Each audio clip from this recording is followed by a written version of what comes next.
दोस्तों क्या हो अगर आपको कोई झूठे केस में फंसाकर दुनिया की सबसे भयंकर जेल में भेज दे। कुछ ऐसा ही होगा आज की इस कहानी में भी एक शख्स के साथ है, तो पूरी कहानी जानने के लिए आखिर तक बने रहें। कहानी की शुरुआत 1931 से पेरिस में होती है और यहाँ पर पेपिलोन नाम का एक आदमी रहा करता जो कि किसी भी ताले को खोलने में माहिर था। अब एक दिन ऐसी ही चोरी के बाद जो चोरी किए हुए हीरे थे उसने अपने बॉस को दिए, लेकिन उसके बॉस ने उससे कहा कि कहीं कुछ हीरे तुमने बचा तो नहीं लिए। पेपिलोन ने इनकार किया, लेकिन तभी उसके सामने एक जख्मी इंसान को लाया गया और बॉस ने उससे कहा कि अगर बेटा तूने मुझसे झूठ बोला तो तेरा हाल भी ऐसा कर दूंगा। ये देखकर पेपिलोन की थोड़ी हवा तो खिसकी, लेकिन वो अपने पैसे लेकर वापस आ गया। इसके बाद वो अपनी गर्लफ्रेंड नैनिटी से मिलने पहुंचा और उसे कुछ हीरे तोहफे में दिए, लेकिन इसी बीच एक आदमी ने नैनिटी के हाथ में वो नेकलेस देख लिया। खैर अब आज की रात इन दोनों ने साथ में काफी मजे से गुजारी और फिर बिस्तर पर नैनिटी ने पेपिलोन से कहा कि मैं इस जुर्म की दुनिया से तुम्हारे साथ कहीं और जाकर बसना चाहती हूँ। लेकिन जैसे ही सुबह हुई पेपिलोन के घर पुलिस आ गई और पुलिस ने उस पर उसी आदमी के कत्ल का इल्जाम लगाया जो उसके बॉस ने मारा था। पेपिलोन ने पुलिस को समझाने की कोशिश की कि उसने कोई गुनाह नहीं किया, लेकिन पुलिस कहाँ सुनती है, वो उसे पकड़ कर ले गए। पेपिलोन समझ गया था कि पुलिस वाले उसकी कोई बात नहीं मानेंगे, इसलिए उसे इस जेल से भागना होगा। यहाँ पर पेपिलोन की दोस्ती जुलोट नाम के एक कैदी से हुई। उसने पेपिलोन से कहा कि यहाँ से भागने के लिए काफी सारे पैसों की जरूरत पड़ेगी, जिसके बाद उसने डेगा नाम के एक कैदी की तरफ इशारा करते हुए कहा कि ये तुम्हारी मदद कर सकता है। दरअसल डेगा के पास बहुत पैसा था, लेकिन एक दिन वो नकली नोट बनाते पकड़ा गया। खैर अब इसके बाद एक नाव के जरिए इन सभी कैदियों को पीनल कॉलोनी नाम की एक जेल में भेज दिया गया। खैर अब जब रात हुई तो पेपिलोन ने डेगा से कहा कि मैं पैसों के बदले यहाँ इस जेल में तुम्हें प्रोटेक्ट कर सकता हूँ, लेकिन डेगा ने उससे कहा कि भैया मुझे कोई सुरक्षा की जरूरत ना है, तो अपना काम कर। अब उस रात डेगा ने देखा कि उसके पास सो रहे कैदी का किसी ने बेरहमी से कत्ल कर दिया, क्योंकि उसने अपने पेट में पैसे छिपा रखे थे। ये देखकर तो डेगा की हवा निकल गई और सुबह होते ही उसने पेपिलोन से माफी मांगी कि भाई मैं तेरा ऑफर एक्सेप्ट कर रहा हूँ, मुझे प्रोटेक्ट कर इस जेल में तू। लेकिन इस शर्त के मुताबिक पेपिलोन उसकी रक्षा तब तक ही करेगा जब तक ये जेल नहीं पहुंच जाते। डेगा पेपिलोन के साथ जेल से भागना नहीं चाहता था, क्योंकि उसे यकीन था कि उसकी वाइफ उसे जल्द ही जेल से छुड़ा लेगी। अब इनके सोने के बाद वो कल रात वाला हत्यारा आज रात डेगा की जान लेने आ गया।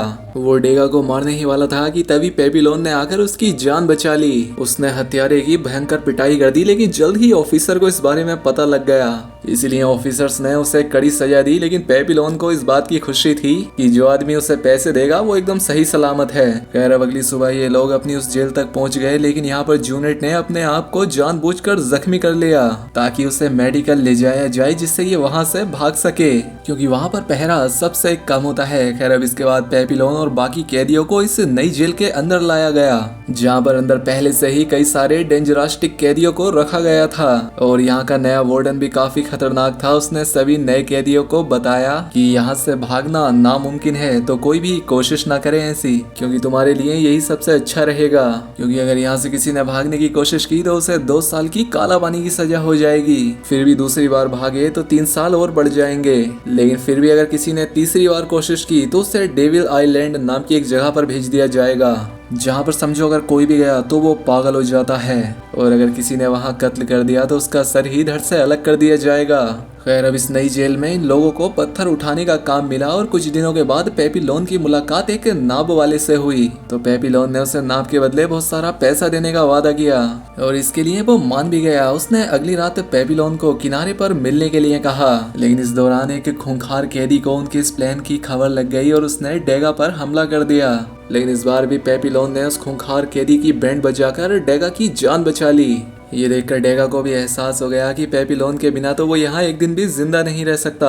अब क्योंकि उसके पास भी दूसरा कोई रास्ता नहीं था, तो उसने भी पेपिलोन के साथ भागने का फैसला कर लिया। फिर अगली सुबह सभी कैदियों को मैदान में इकट्ठा किया गया।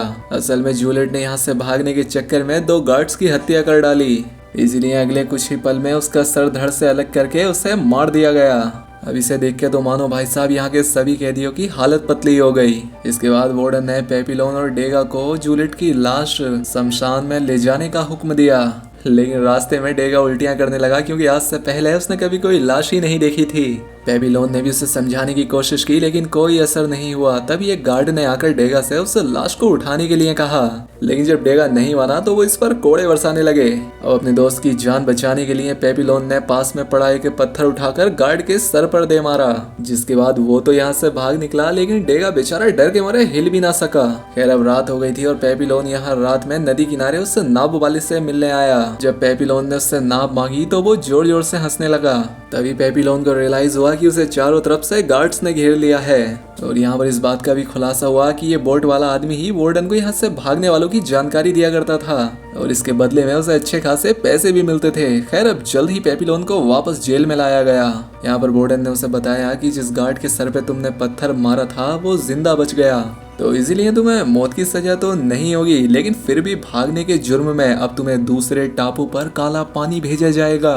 खैर अब पेपिलोन जब इस जगह पर पहुंचा तो वो यहाँ का नजारा देखकर सहम गया, क्योंकि कम से कम पिछली जेल में कैदी इधर उधर घूमकर एक दूसरे से बातें तो कर सकते थे, लेकिन यहाँ पर तो उसे एक छोटे से कमरे में रहना होगा, वो भी बिना किसी आवाज के।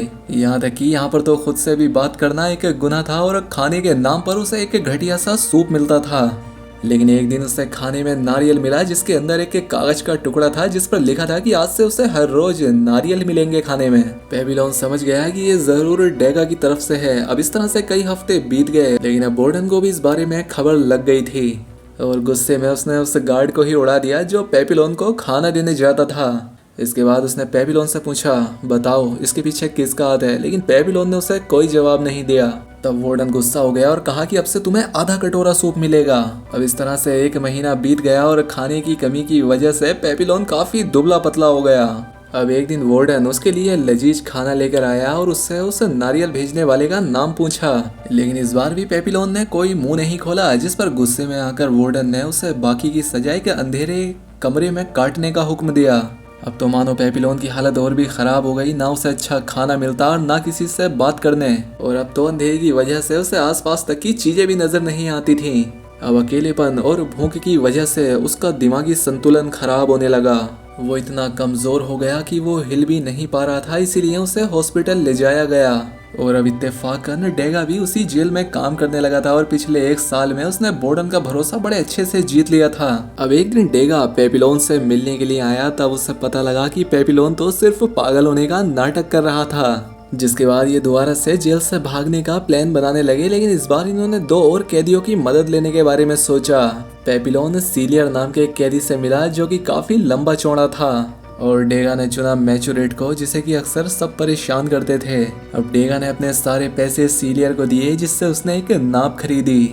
अब अगली रात जब सभी कैदियों को फिल्म दिखाई जा रही थी, तभी इन चारों ने यहाँ से भागने का फैसला किया। हालांकि डेगा को काफी डर लग रहा था, लेकिन पेपिलोन ने उसे समझाया कि दोस्त यही हमारा आखिरी मौका है। इसके बाद डेगा प्लान के मुताबिक फिल्म देख रहे ऑफिसर्स को शराब पिलाने गया। उसने बड़ी चालाकी से शराब में नशे की दवा मिला दी और फिर मैन दरवाजे की चाबी चुराने के मौके का इंतजार करने लगा। दूसरी तरफ पेपिलोन अपने बाकी साथियों के साथ डेगा के आने का इंतजार कर रहा था, लेकिन तभी जोरदार बारिश शुरू हो गई और इससे लाइट भी चली गई। तो सीलियर ने कहा कि यही मौका है, हमें अभी भाग जाना चाहिए। लेकिन पेपिलोन अपने दोस्त डेगा के बिना कहीं नहीं जाना चाहता था। खुशकिस्मती से डेगा उसी वक्त वो चाबियां लेकर आ गया और अंधेरे का फायदा उठाते हुए इन चारों ने दरवाजा खोला और तुरंत जेल से भाग निकले।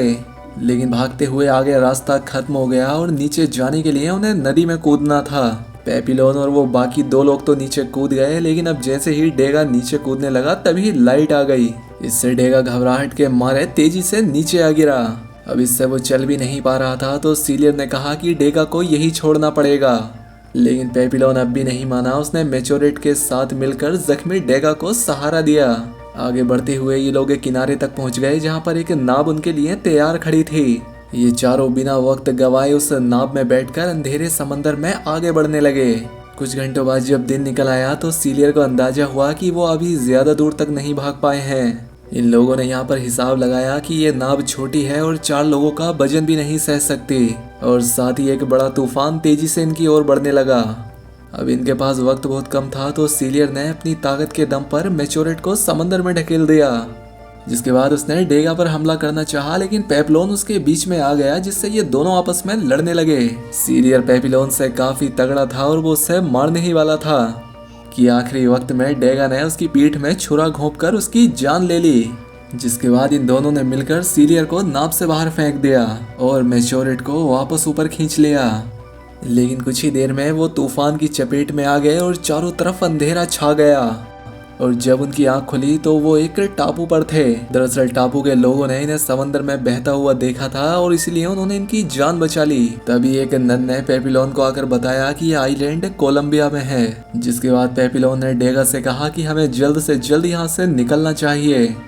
जिस पर डेगा ने उससे कहा कि देखो, अगर तुम जाना चाहते हो तो जा सकते हो, क्योंकि हमारी डील खत्म हो चुकी है। दरअसल वो भाग भाग कर थक चुका था और अब वो अपनी जिंदगी किसी एक जगह पर ही बिताना चाहता था। फिर पेपिलोन मेचोरेट के पास गया, लेकिन वो भी इस आइलैंड की लड़कियों का दीवाना हो चुका था। तो इसीलिए पेपिलोन ने अकेले ही वहां से निकलने का फैसला किया। लेकिन तभी उसकी नजर पुलिस की गाड़ी पर पड़ी और वो समझ गया कि उससे चालाक नन ने ही इनकी खबर पुलिस को दे दी है। अब पेपिलोन ने फौरन जाकर डेगा को उठाया, लेकिन उसी वक्त पुलिस ऑफिसर ने उन्हें पकड़ लिया। उन्होंने यहाँ पर मेचोरेट को पकड़कर शूट कर दिया और वापस इन दोनों को फिर से उसी जेल में लाया गया। इसके 5 साल बाद हमने देखा कि पेपिलोन ने काला पानी की सजा भी पूरी कर ली थी और अब उसे डेविल्स आइलैंड नाम की जेल में भेजा जा रहा था। लेकिन यहाँ जाकर पेपिलोन हैरान रह गया, क्योंकि डेगा भी यहीं पर कैद था। दरअसल उसने ऑफिसर्स की शराब में नशा मिलाया था, तो उसे तो पहले ही यहाँ डेविल आइलैंड भेज दिया था। एक दूसरे को पूरे 5 साल बाद देखकर ये दोनों काफी खुश हुए। फिर शाम को ये समंदर किनारे बैठे थे, तभी पेपिलोन को एक आइडिया आया। उसने डेगा से कहा कि अगर हम एक छोटी राफ्ट बनाएं तो समंदर की लहरें हमें खुद ब खुद दूसरी तरफ ले जाएंगी। डेगा ने उससे कहा कि देख भाई, तुझे जो भी करना है तू कर, मैं तेरा साथ नहीं दूंगा, तूने मुझे पहले भी फंसवा दिया था। वो 5 साल से यहाँ आराम से जिंदगी बिता रहा था और यहाँ तक कि उसकी वाइफ ने भी किसी और से शादी कर ली थी, इसलिए उसका वापस लौटने का कोई खास इरादा नहीं था। लेकिन फिर भी उसने पेपिलोन की उस नाव को बनाने में मदद की। खैर, अब अगली सुबह दोनों दोस्तों ने एक दूसरे को गले लगाकर अलविदा कहा। इसके बाद पेपिलोन राफ्ट समंदर में फेंक कर खुद भी समंदर में कूद गया। खुशकिस्मती से उसका प्लान कामयाब रहा और लहरें उसे दूसरी ओर ले जाने लगी। और अब अपने दोस्त को यहाँ से बचकर जाते देख डेगा की आंखों में भी आंसू थे। और अब इसी सीन के साथ ये फिल्म यहाँ पर खत्म हो गई। दोस्तों, वीडियो अच्छी लगी हो तो वीडियो को लाइक और चैनल को सब्सक्राइब कर लें। मिलते हैं हमारी अगली शानदार वीडियो में।